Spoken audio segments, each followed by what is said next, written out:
this way. Excellent.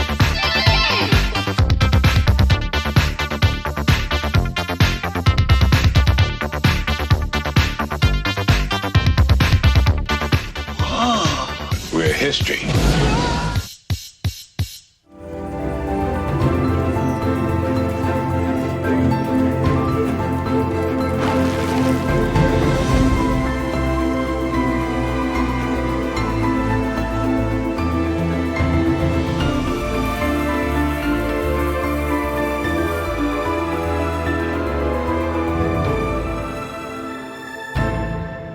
Ya, selamat pagi semuanya. Selamat hari Minggu.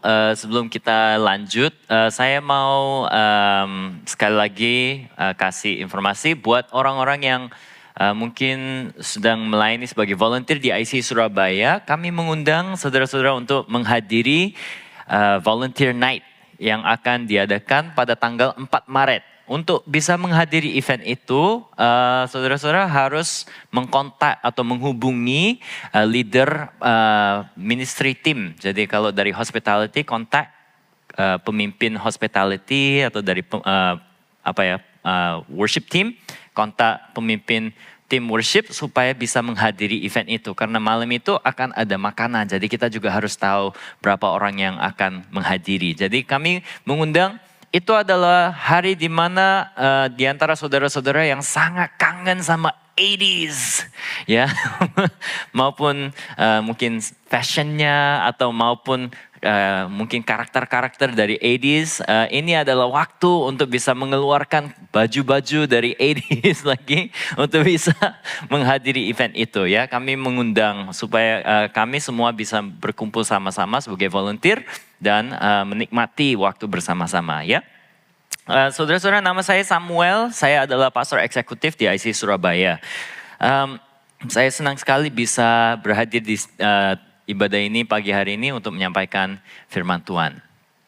Nah, waktu saya datang ke gereja pagi hari ini, saya naik mobil dan saya mendengar YouTube sambil datang ke gereja dan wah, ada banyak pemimpin pujian yang suaranya luar biasa.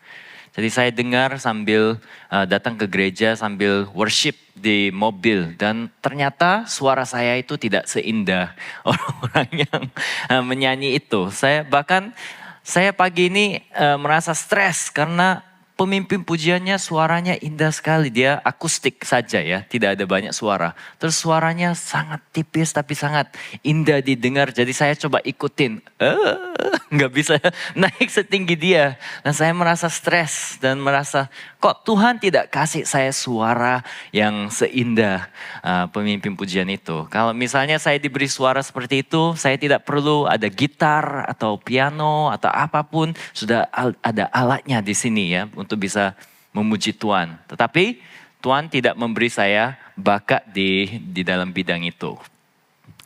Mungkin saudara pernah merasa seperti itu.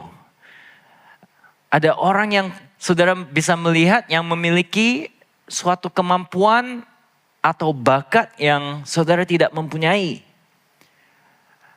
Saya sebenarnya sebagai seorang pastor, saya itu orang yang introvert, ya. Dan sebenarnya saya bisa melihat beberapa staff di IC Surabaya yang sangat pintar bergaul seperti Pastor Fish, ya. Kemanapun dia pergi, dia selalu senang bergaul-gaul sama orang-orang dan saya lihat dia, wah, dia itu sangat pintar melakukannya. Saya jujur, kalau saya masuk ke situasi sosial, saya harus menyalakan tombol di dalam kepala saya, on, ya. Sosialnya dibuka, ya, supaya saya bisa ngomong-ngomong, ngobrol sama orang. Saya tidak seperti Pastor Fish, ya.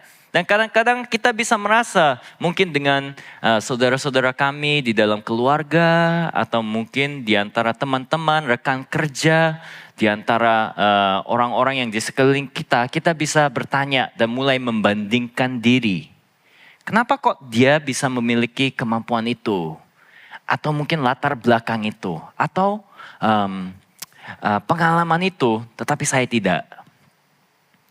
Di dalam kehidupan mungkin kita bisa membandingkan bukan hanya kemampuan saja. Kita bisa membandingkan di gereja kok orang itu bisa menjadi seorang leader padahal saya tidak merasa mampu. Atau mungkin keluarga orang itu kok kelihatannya semuanya itu sangat baik, tetapi kok keluarga saya itu kompleks sekali. Mungkin kita bisa membandingkan bisnis juga. Orang itu bisnisnya sangat maju, tetapi kok saya mengalami kesulitan ini. Atau mungkin kita juga membandingkan situasi-situasi yang lain dan bertanya, kenapa kok saya tidak bisa mengalami hal-hal yang dialami orang yang itu. Di dalam kehidupan kita bisa terjebak oleh perbandingan. Tapi kita harus ingat di dalam kehidupan ada iblis. Dan iblis salah satu senjata yang dia senang pakai untuk memecahkan kesatuan gereja atau keluarga Tuhan adalah perbandingan. Ya. Perbandingan membuat mereka yang berbakat menjadi sombong dan membuat orang yang lain merasa kurang mampu. Selalu kalau kita terjebak di dalam perbandingan akan membuat mereka yang berbakat menjadi sangat sombong. Mereka kayak menjadi pusat dari semua pikiran orang. Padahal orang yang lain merasa kurang mampu. Tapi kita bisa lihat di dalam keluarga Tuhan, cara Tuhan membentuk keluarga Tuhan itu beda. Tuhan membentuk keluarga Tuhan supaya satu sama lain memang berbeda. Memang punya suatu kemampuan-kemampuan yang beda, tapi satu sama yang lain itu bisa membantu, saling membantu ya. Maaf kalau bahasa Indonesia saya kadang-kadang agak kacau ya, tolong ampuni. Di 1 Korintus pasal 12 ayat 4-7 tertulis, ada rupa-rupa karunia tetapi satu roh. Dan ada rupa-rupa pelayanan tetapi satu Tuhan. Dan ada berbagai-bagai perbuatan ajaib tetapi Allah adalah satu yang mengerjakan semuanya dalam semua orang. Tetapi kepada tiap-tiap orang dikaruniakan penyataan roh untuk kepentingan bersama. Kita bisa lihat di dalam ini Tuhan membentuk Anda dengan sebuah tujuan. Supaya Anda dapat melayaninya dengan sukacita, ya. Setiap kami di ruangan ini itu berbeda. Ada yang introvert, ada yang extrovert, ada yang punya kemampuan ini, kemampuan itu. Semua di tempat ini kita semua berbeda. Tetapi Tuhan membentuk Anda dengan tujuan. Supaya Anda dapat melayaninya dengan sukacita. Minggu yang lalu kita sudah mulai satu seri yang bernama bagi pelayanannya. Dan kita sudah lihat bagaimana Tuhan memanggil kita semua buat sebuah tugas ya. Hari ini kita mau melanjuti, bukan hanya Tuhan memanggil kita, tapi Tuhan juga membentuk kita buat pelayanannya. Tuhan memang memanggil semua umatnya untuk melayaninya di dalam kerajaannya. Tetapi bukan hanya dia memanggil kita, tetapi dia punya tujuan bagaimana setiap kami bisa melayani di dalam kerajaannya dengan sebuah tujuan. Jadi Tuhan tidak hanya memanggil Anda untuk melayaninya, tapi juga membuat Anda mampu untuk melayaninya. Setiap kami di dalam kehidupan kami akan mengalami bagaimana Tuhan membentuk dan membuat kami mampu untuk bisa melayani Tuhan. Jadi hari ini kami akan melihat bagaimana kita dibentuk untuk melayani Tuhan. Kita bisa lihat yang pertama, pembentukan Tuhan dimulai dengan tangannya. Pembentukan Tuhan dimulai dengan tangannya. Artinya kita di dalam mungkin pikiran psikolog atau bisnis, ada banyak orang yang pikir saya adalah self-made man ya. Orang yang membentuk diri sendiri. Maupun di dalam karir, maupun di dalam kesehatan, maupun di dalam kesehatan mental atau di dalam bidang apapun, keuangan. I am a self-made man. Saya adalah orang yang membentuk diri sendiri. Tetapi kita bisa lihat kalau di dalam Alkitab gambarnya beda. Gambarnya di mana setiap orang itu adalah ciptaan Tuhan, artinya pembentukan itu berasal dari tangan Tuhan sendiri. Itu berarti saya, mungkin anak saya yang pertama, anak saya yang kedua, anak saya yang ketiga, mereka itu semua berbeda. Itu ada alasannya. Itu karena Tuhan yang membentuk mereka menjadi gambar seperti itu. Kita bisa mengenal bahwa Anda dibentuk dengan niat dan tujuan yang jelas. Saat Tuhan membentuk kita, Dia memiliki tujuan dan niat yang jelas. Minggu yang lalu mungkin Pak Anton sudah membagi bagaimana di dalam Efesus pasal 2 ayat 10 kita bisa melihat kebenaran ini. Tertulis, karena kita ini buatan Allah. Ini kata buatan di sini itu katanya bukan hanya buatan saja, tapi dalam bahasa Inggrisnya kita mungkin panggil handiwork. Di dalam bahasa Yunaninya itu adalah poema, yaitu hampir mirip sama poem ya. Di dalam bahasa Inggris poem itu adalah apa itu dalam bahasa Indonesia? Hah? Puisi. Puisi adalah hal yang indah ya. Setiap kata di dalam puisi itu pasti ada artinya, ada niatnya. Seorang yang menulis puisi tidak akan pakai sembarangan kata-kata apa saja, tetapi dia punya suatu niat. Setiap kata itu berarti dan urutan kata itu berarti, dan kalau kita lihat setiap line-nya itu semua berarti.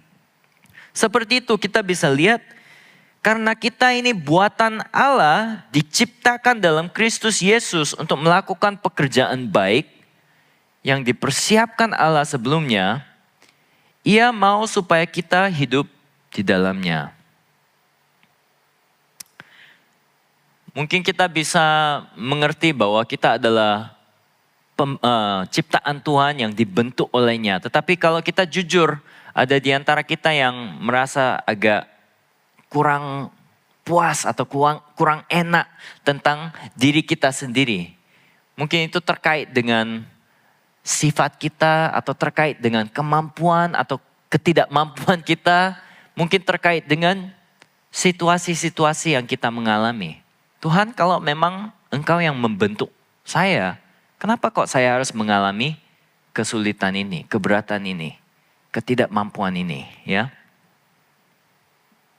Beberapa dari kita merasa ada bagian hidup yang sulit didamaikan dengan tujuan Tuhan. Bagaimana kalau memang kehidupan saya itu memiliki niat dan tujuan, kenapa kok hubungan saya sama pasangan saya itu mengalami kesulitan ini? Kenapa kok saya gagal di dalam proyek itu karena ketidakmampuan saya? Kenapa kok saya bisa mengalami krisis seperti itu di dalam kehidupan saya, ya? Di Ayub pasal 10 ayat 8 tertulis, tanganmu lah yang membentuk dan membuat aku. Ini seorang yang bernama Ayub ini, dia mengerti bahwa di dalam kehidupannya dia adalah ciptaan Tuhan yang dibentuk olehnya. Dia bilang, tanganmu lah yang membentuk dan membuat aku. Dan di dalam rasa pedihnya, rasa sakitnya dia mengakui, tetapi kemudian engkau berpaling dan hendak membinasakan aku. Ya, Ayub berbicara dari rasa sakit, tetapi teologinya jelas. Dia mengerti bahwa kehidupannya adalah pembentukan Tuhan. Yang kita bisa pelajari di dalam hal itu adalah bahwa jika Tuhan yang membentuk Anda, maka hidup Anda memiliki arti. Bahkan untuk bagian-bagian yang mungkin tidak akan Anda pilih sendiri. Kita bisa melihat di dalam pasangan suami istri selalu ada sebuah misteri, ya. Sebuah misteri di mana suami dan istri itu selalu memiliki sifat yang tidak sama, sangat berbeda, bahkan melawan. Ya, kadang-kadang saya lihat pasangan dan saya pikir, wah, ini suami istri menikah, mereka pasti mengalami banyak kayak apa itu push and pull, ya, karena sangat berbeda, ya. Di dalam hubungan menikah saya pun saya selalu mengalami bukan debat-debat, ya, tetapi kita itu saling tidak mengerti karena kita sangat berbeda, suami sama istri, laki-laki sama perempuan. Bahkan istri mulai memanggil saya Sammy, ya. Apa itu Sammy? Sam AI, Sammy. Karena saya tidak bisa mengerti emosi dari istri dan selalu kalau ada masalah yang terjadi saya seperti AI. Ini terjadi. Terus ini kesimpulannya. Jadi kita harus melakukan ini. Berikut ini adalah langkah pertama, langkah kedua, langkah ketiga. Terus ini adalah kesimpulannya, ya. Kalau gitu istri itu lebih marah. Ini bukan yang saya perlukan. Yang saya perlukan adalah pengertianmu, ya. Selalu kita itu tidak bisa sama. Kita mengalami perbedaan dan kita bisa mengerti bahwa saya tidak pernah akan seperti istri.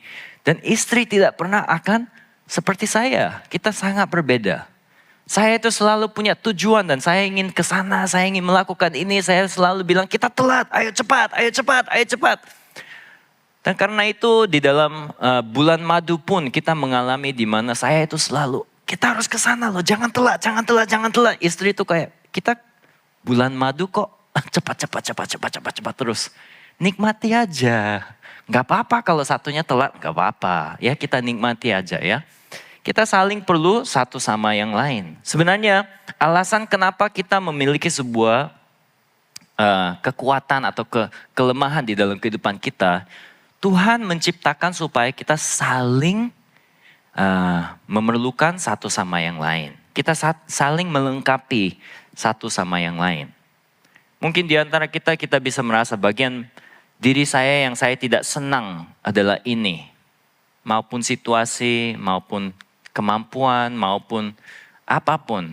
Tapi alasan kenapa kita tidak memiliki itu adalah supaya kita bisa mencari seseorang yang lain yang bisa melengkapi, ya, hal yang kita tidak memiliki.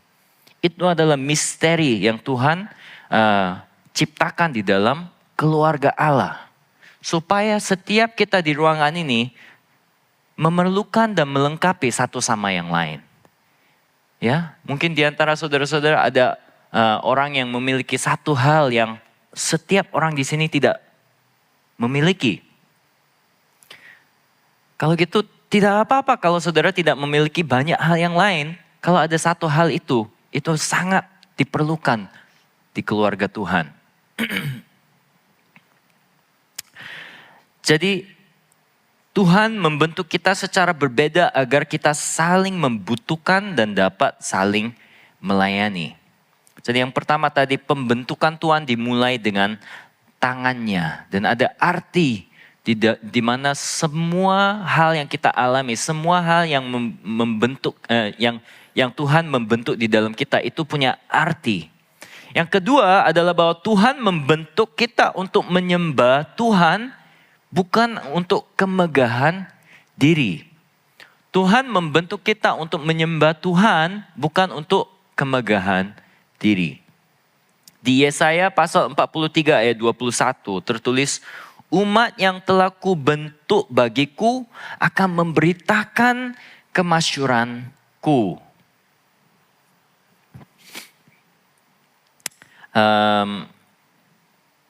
Mungkin saudara-saudara senang nonton olahraga atau kayak basket, bola basket atau sepak bola atau apa. Dan saudara bisa tahu bahwa di dalam sebuah tim memang ada superstar, ya, ada orang-orang yang sangat berbakat. Tapi mereka sendiri tidak bisa memimpin tim itu ke dalam sukses atau kemenangan. Memang mereka sangat penting. Tetapi satu tim itu bekerja sama karena ada supporter, ya, orang-orang yang mendampingi orang yang bisa melakukan dengan baik ya. Bukan hanya mereka sendiri, dia perlu pendampingnya yang bisa membuat tim itu sangat efektif. Dan sebenarnya kalau kita lihat di dalam bola basket, kalau game superstar, all-star ya, sebenarnya tidak seefektif tim yang bukan all-star. All-star team itu adalah tim di mana semua superstar itu dikumpulkan jadikan satu tim. Dikira akan menjadi tim yang hebat, tetapi ternyata mereka kurang efektif. Karena semuanya pikir saya adalah yang paling baik, saya yang mau masukkan semua golnya ya. Yang kita perlukan adalah tim yang mengerti. Saya adalah orang yang pass ya. Saya adalah orang yang bisa melihat di mana lubangnya supaya saya bisa kasih bola kepada orang yang bisa memasukkan gol ya. Bukan saya akan one man show ya. Ini sama di mana-mana kita bisa lihat di dalam tim, di dalam bisnis atau di dalam bidang pimpin pujian pun. Sebenarnya pimpin pujian itu adalah suatu aktivitas tim ya. Di mana bukan satu orang saja di dalam tim yang membuat suasana ibadah itu sangat baik. Sebenarnya semuanya harus mengerti. Saya punya peran di dalam tim ini. Misalnya saya drum. Bukan karena kemegahan atau keahlian saya, suasananya menjadi baik. Tapi karena saya bisa mengerti, posisi dan peran saya adalah untuk membuat suatu suasana. Dan dengan drum, saya hanya harus setia untuk membuat suasana itu. Ya, kalau saya melebihi itu, tiba-tiba semuanya menjadi kacau. Ya, sama dengan penyanyi. Ya, mungkin saya sangat senang dengan suara sendiri dan saya waktu nyanyi bukan saya ikuti ya peran saya, tapi tiba-tiba saya itu mau solo sendiri kayak gitu. Wah, semuanya kayak tidak bisa fokus karena ada seseorang yang ingin memegahkan diri. Itu tidak indah ya untuk dilihat. Sangat tidak indah ya. Kita semua sadar akan hal ini. Dan indahnya saat kita mengenal bahwa kita diberi sebuah keahlian atau kemampuan dan itu diberi supaya kita bisa memegahkan nama Tuhan. Ya, bukan diri. Nah, Yesaya 43 tadi bilang, umat yang telah kubentuk bagiku akan memberitakan kemasyuranku. Ini bukan hanya saat kita memuji Tuhan, tetapi di dalam bidang bisnis atau bidang medis atau bidang pendidikan atau di dalam bidang studi atau mungkin saudara-saudara di dalam keluarga, rumah tangga atau di dalam hubungan nikah saudara. Di dalam semua bidang ini, apa yang kita melakukan itu semua adalah cara kita bisa memberitakan kemasyuran Tuhan. Bagaimana kita bisa melayani Tuhan sebagai penyembahan. Melayani menjadi penyembahan kepada Tuhan saat dilakukan demi kemuliaannya. Ya. Cara kita bisa tahu bahwa kita sedang melakukan demi kemuliaan Tuhan atau kemegahan diri itu untuk bertanya, apakah kita adalah pemilik atau kita adalah penata ya, steward. Apakah saya sedang mengelola apa yang telah Tuhan percayakan kepada saya? Sebenarnya lebih enak kita memikirkan kehidupan ini adalah sebuah hal yang kita harus mengelola. Termasuk tubuh saya, termasuk keuangan saya, termasuk keluarga saya, termasuk semua kesempatan-kesempatan yang ada di dalam tangan saya. Itu hanya saya yang memiliki hal itu. Tidak ada orang yang lain yang memiliki situasi yang sama dengan saya. Hanya saya. Dan saat kita bisa memegahkan Tuhan adalah saat kita bisa sadar, saya sedang mengelola apa yang sudah diberi kepada Tuhan, diberi kepada saya dari Tuhan. Saya tidak perlu memperbandingkan diri dengan orang yang lain karena ini adalah pemberian Tuhan kepada saya. Ya, saat kita memiliki pandangan di mana kita tahu saya adalah penata. Saya bisa melakukan demi kemuliaan Tuhan dan itu menjadi penyembahan. Juga melayani menjadi penyembahan kepada Tuhan saat dilakukan dengan kasih, ya. Kadang-kadang kita memikirkan pelayanan atau membantu orang itu adalah hal yang harus praktis, ya. Kayak saya mau membantu orang tetapi kalau uangnya cukup, ya. Atau saya mau membantu atau melayani di gereja kalau memang waktunya cukup. Atau saya mau membantu orang di lingkungan saya kalau ada situasinya, ya. Itu juga benar, ya. Kalau misalnya kita tidak memperhatikan hal itu, mungkin kita bisa burnout, ya. Nanti malah bisa menjadi hatinya rusak, ya. Tetapi juga Tuhan kalau kita bisa lihat di dalam Yesus, bagaimana dia menghargai pemberian-pemberian orang. Dia lebih memperhatikan hati murni orang daripada praktikalitasnya. Contohnya ada seorang wanita yang membuka parfum, ya, nard. Dia memecahkannya. Terus murid-murid Yesus bilang, wah ini mahal sekali, ini kok kalau kamu senang sama Yesus, ini aduh rugi sekali, ini jual, kalau gitu kita bisa punya banyak uang untuk membantu kasih sembako ke banyak orang. Kok ini dibuang saja seperti itu? Tetapi Yesus menghargai itu sebagai suatu penyembahan, ya, kepada Yesus. Kita bisa lihat Yesus menghargai hati kita. Jadi meskipun kecil, meskipun banyak, yang lebih penting adalah apakah hati kita itu sedang memberi yang terbaik, ya. Apakah saya sedang membantu orang di lingkungan saya dengan hati yang sungguh-sungguh ingin membantu mereka. Apakah saya sedang membantu, ya, orang-orang rekan kerja dengan hati yang sungguh-sungguh ingin membantu mereka dari kasih, ya. Dan melayani menjadi penyembahan kepada Tuhan saat dilakukan dalam kuasa Roh Kudus. Kuasa Roh Kudus. Nah, kita bisa tanya, kalau itu bagaimana caranya kita bisa memperbedakan di antara kuasa Roh Kudus dan kemampuan diri? Caranya, meskipun kita memiliki kemampuan, setiap saat kita mau melakukan sesuatu sebagai penyembahan bagi Tuhan, kita mengundang kuasa Roh Kudus. Kita mengundang campuran tangan Roh Kudus, ya. Mungkin ini adalah bidang keahlian saudara di bisnis, ya, atau di tempat kerja, atau mungkin dimanapun. Saudara, kita harus seringkali terbiasa mengundang hadirat Roh Kudus dan kuasa Roh Kudus. Tuhan, kita mau melakukan bisnis hari ini.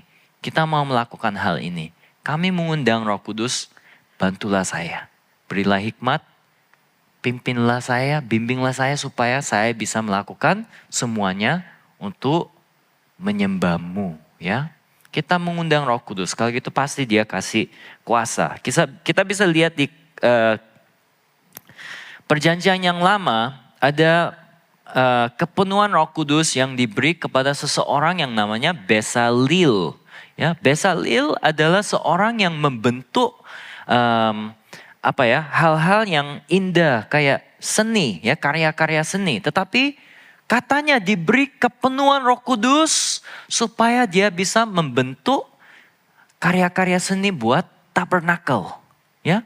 Dan kita bisa lihat di dalam bidang apapun, saat kita melakukan dengan hati yang ingin menyembah Tuhan, Tuhan pasti akan mencukupi dan memberi hikmat dan kekuatan. Jadi mengundang Roh Kudus ke dalam apapun yang Anda lakukan. Jadi Tuhan membentuk kita untuk menyembah Tuhan, bukan untuk kemegahan diri. Nah, yang terakhir, Tuhan membentuk kita untuk melayani. Ini di bahasa Inggris, ya, adalah shape. Maaf, tidak ada S-nya di akhir, saya yang membuat kesalahan, maaf. Sebenarnya cuma SHAPE, ya, shape. Apa itu? Itu adalah kata singkat dari spiritual gifts, karunia roh, heart, keinginan, abilities, kemampuan, personality, kepribadian, experiences, pengalaman. Ya. Yang pertama, spiritual gifts, karunia roh. Ini adalah bentuk kita, ya, karunia roh yang Tuhan sudah beri kepada kita. Mungkin kita biasanya pikir karunia roh itu bahasa roh, atau mungkin pengajaran, atau mungkin untuk menjadi seorang pastor, atau hal-hal seperti itu. Tetapi ada banyak karunia-karunia roh yang mungkin hari ini diabaikan, tidak dipakai di gereja, ya, mungkin kurang dipakai, termasuk administrasi, termasuk membantu, memberi, kemurahan hati, iman, ya.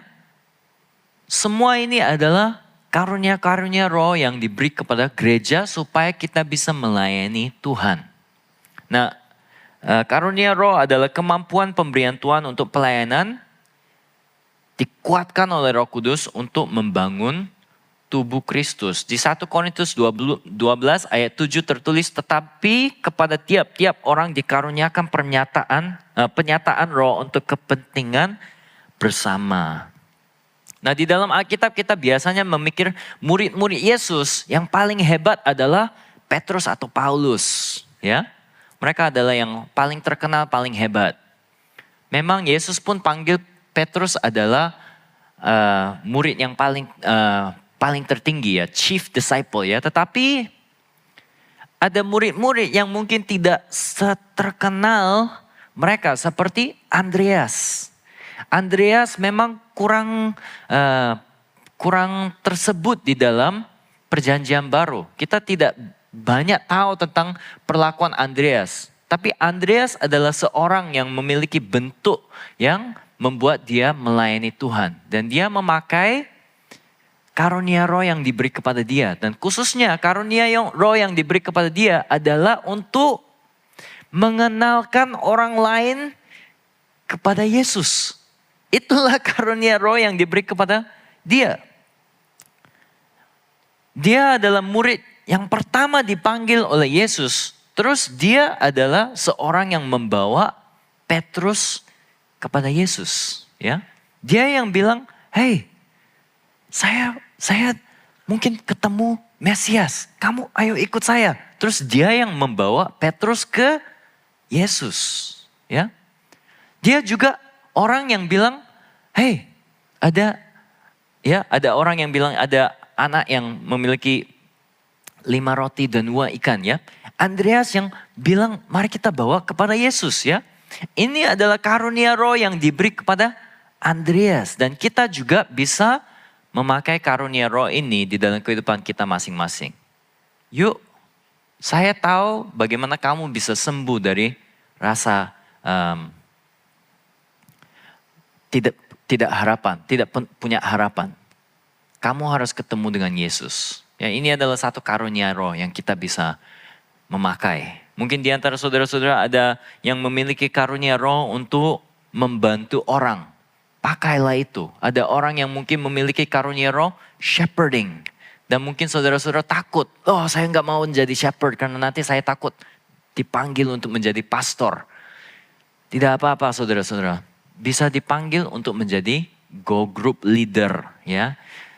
Saya yakin di IC Surabaya ada banyak di antara saudara-saudara yang punya suatu karunia roh untuk menjadi shepherd. Ya, itu adalah hati di mana saudara-saudara memiliki hati yang lembut buat orang-orang di sekeliling saudara-saudara, mau membantu mereka supaya mereka bisa bertumbuh. Ya, tidak harus pandai berkhotbah, tidak harus pandai secara Alkitab. Itu adalah hal yang kita bisa mempelajari, kita bisa mencukupi, ya. Tapi yang lebih penting adalah karunia roh yang sudah diberi, yaitu untuk membantu orang yang lain supaya mereka bisa bertumbuh. Mungkin di antara saudara yang memiliki karunia roh itu, jangan sembunyikan, tapi pakai, ya, karunia roh itu, ya. Yang kedua, heart adalah keinginan. Di antara saudara-saudara mungkin ada yang memiliki keinginan untuk melakukan hal yang kreatif atau untuk mengajar atau untuk melakukan hal yang sosial. Semua ini adalah suatu tanda bagaimana Tuhan membentuk Anda untuk melayani Tuhan. Kita bisa lihat ada tokoh yang nama Nehemia di dalam Alkitab. Cara Tuhan memanggil dia adalah melalui keinginan di dalam hatinya. Sebenarnya Nehemia adalah seorang yang sangat tinggi. Dia juru minum raja di zaman di mana Israel itu di dalam mereka ditangkap oleh negara yang lain. Tapi di tempat itu dia dengar bahwa tembok-tembok Israel itu runtuh. Habis itu hati dia itu sangat hancur. Dan dia bahkan sangat terhancur. Di mana raja itu bisa tahu, kamu kok mukanya seperti itu. Kamu kok selalu sedih. Padahal masuk di hadapan raja, kok kamu bisa sedih. Terus dia menceritakan, sebenarnya tembok-tembok Israel itu runtuh. Dan saya ingin lihat tembok-tembok itu bisa terbangun lagi. Ya, terus rajanya bilang, aduh baik kamu pergi aja ya. Di antara saudara-saudara kalau ada hati yang mungkin tergerak atas kota Surabaya, atas lingkungan saudara, mungkin di atas hal di gereja atau di keluarga, itu mungkin bisa menjadi suatu panggilan di mana Tuhan sedang memanggil saudara, menugaskan saudara untuk melakukan pelayanan bagi dia. Yang ketiga, abilities, kemampuan. Paulus adalah murid yang sangat cocok yang dipanggil untuk menyampaikan Injil ke orang yang bukan Yahudi. Alasannya karena dia adalah orang yang terlatih secara semua pendidikan Yahudi. Itulah alasan kenapa dia bisa mengajar dan membuktikan kenapa orang yang bukan Yahudi sekarang tidak perlu disunat. Ya, dia bisa mengajari hal itu karena dia adalah ahli dalam pendidikan Yahudi. Tapi dia juga adalah seorang yang punya latar belakang Helenistik. Artinya dia membaca buku-buku filsafat, dia membaca semua budaya Helenistik sehingga dia bisa pergi ke orang yang bukan Yahudi dan bergaul dengan mereka dengan baik. Bukan hanya itu, dia adalah orang warga Romawi. Maksudnya dia bisa pergi kemana-mana tanpa paspor. Dia itu bebas untuk bergerak ya. Dan bukan hanya itu. Dia itu tent maker. Dia membuat tenda. Maksudnya dia tidak perlu uang untuk melakukan pelayanan. Dia bisa membiayai diri sendiri. Semua itu adalah kemampuan yang dimiliki Paulus yang membuat dia cocok untuk melayani Tuhan sebagai rasul bagi orang yang bukan Yahudi. Kita juga semua harus jujur dengan diri sendiri. Jangan memegahkan diri atau merendahkan diri sendiri. Jujur aja. Saya memiliki kemampuan-kemampuan apa? Saya memiliki kemampuan-kemampuan apa yang diberi Tuhan? Apa yang saya harus mengelola? Apa yang memperbedakan saya dengan orang yang lain? Di mana saya memiliki suatu kemampuan yang orang yang lain tidak memiliki. Saya harus memakai itu. Saya harus setia. Yang keempat, personality, kepribadian. Nah, salah satu murid di gereja awal yang bernama Barnabas, dia punya sifat atau kepribadian yang selalu sangat memberi kesempatan yang kedua kepada orang di sekelilingnya. Dia selalu hatinya penuh dengan hati nurani terhadap orang yang terjatuh. Itulah alasan di mana Paulus bisa menjadi salah satu rasul. Karena semua gereja, semua murid-murid bilang, kita tidak mau terima orang ini. Tapi Barnabas yang bilang, oh janganlah, kita coba kasih dia kesempatan lagi. Dialah alasan kenapa buku Markus itu bisa tertulis di dalam perjanjian yang baru. Karena ada seorang yang nama John Mark. Dia bahkan Paulus yang bilang, kamu jangan panggil dia itu selalu tidak setia. Tapi Barnabas yang mengundang lagi, ayo John Mark. Bahkan nanti Paulus yang bisa mengakui, hey John Mark, dia itu sangat membantu saya. Ya, mungkin di antara saudara ada orang yang punya sifat yang selalu memberi kesempatan di sekeliling saudara kepada orang yang mengalami kesulitan. Tuhan bisa memakai hal itu. Dan kelima, experiences, pengalaman. Yusuf di dalam kehidupannya sebelum dia menjadi seorang yang tinggi di dalam Mesir, dia dilatih oleh Tuhan dulu sebagai manajer, sebagai intern ya di dalam situasi yang sangat sulit. Nah, saudara, kita jangan abaikan semua latihan yang diberi di dalam kehidupan kita. Tidak ada pengalaman yang dibuang. Semua hal yang kita alami Tuhan bisa pakai. Jadi kita jujur dengan diri, apa adalah pengalaman-pengalaman yang Tuhan beri kepada saya, yang saya bisa pakai kembali untuk melayani Tuhan. Panggilan Tuhan selalu terhubung dengan bagaimana Tuhan membentuk kita. Saya mengundang pemain musik maju. Jadi bagaimana cara saya menemukan bentuk saya atau shape ya. Pertama, minta Tuhan untuk menyatakannya kepada saudara. Berdoalah dan minta Tuhan nyatakanlah kepada saya. Kedua, perhatikan buah dan sukacita yang dihasilkan. Saat saudara melakukan sesuatu dan itu menghasilkan sukacita, itu adalah tanda ya. Dan ketiga, terlibatlah dalam pelayanan. Jangan takut, saya harus mengetahui hal yang pas buat saya. Jangan takut, mulailah dulu aja ya. Campurlah dalam pelayanan ya. Libatkanlah dirimu dalam pelayanan supaya saudara bisa mengetahui apakah ada sukacita dalam hal itu. Kalau tidak, cari hal yang lain.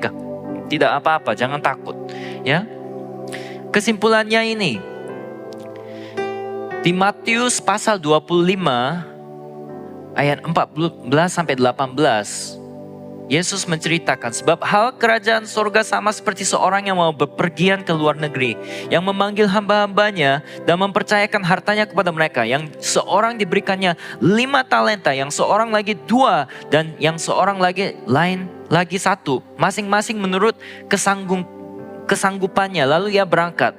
Segera pergilah hamba yang menerima 5 talenta itu. Ia menjalankan uang itu lalu beroleh laba 5 talenta. Hamba yang menerima 2 talenta itu pun berbuat demikian juga dan berlaba 2 talenta. Tetapi hamba yang menerima 1 talenta itu pergi dan menggali lubang di dalam tanah lalu menyembunyikan uang tuannya itu. Mari kita menjadi seperti orang yang memakai talenta itu. Kita tidak memperbandingkan diri dengan orang yang lain, tetapi kita fokus kepada apa talenta yang diberi oleh Tuhan kepada kita masing-masing. Hari ini saya harap kita semua bisa mengenali bahwa kita dibentuk oleh Tuhan supaya kita bisa melayaninya. Jadi mari kita berdoa. Tuhan, terima kasih karena Engkau adalah pencipta kami masing-masing. Engkau menciptakan kami dengan tujuan dan niat yang jelas. Di antara kami hari ini yang tidak senang sama diri kami, ada bagian dari diri kami yang kurang enak dengan diri kami. Tuhan, biarlah kami bisa sadari bahwa ada tujuan dan niat Tuhan yang membentukkan kita. Tuhan, biarlah kami semua bisa mengenali bentuk kami dan mengenali bahwa bentuk ini adalah bentuk yang indah. Engkau yang membentuk kami supaya kami bisa melayani-Mu.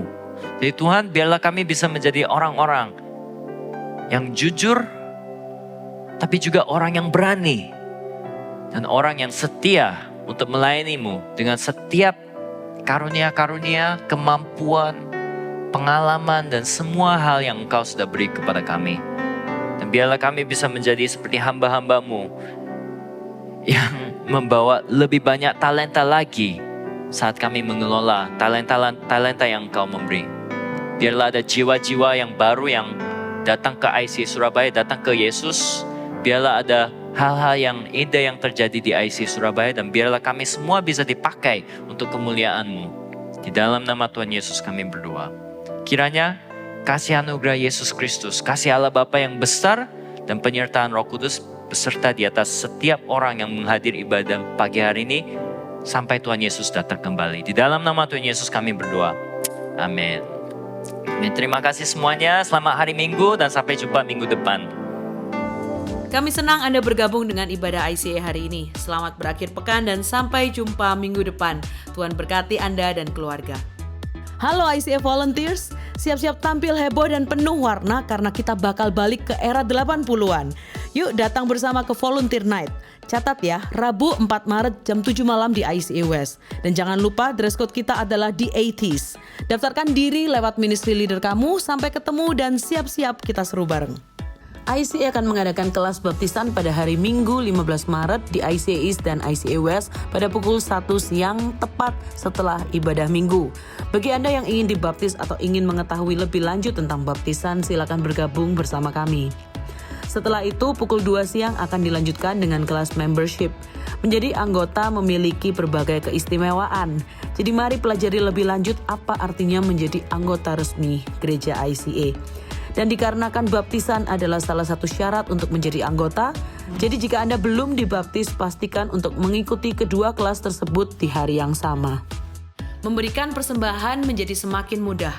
Silakan scan QR Code di layar dengan menggunakan aplikasi bank Anda atau kunjungi icaspy.com/giving untuk informasi lebih lanjut.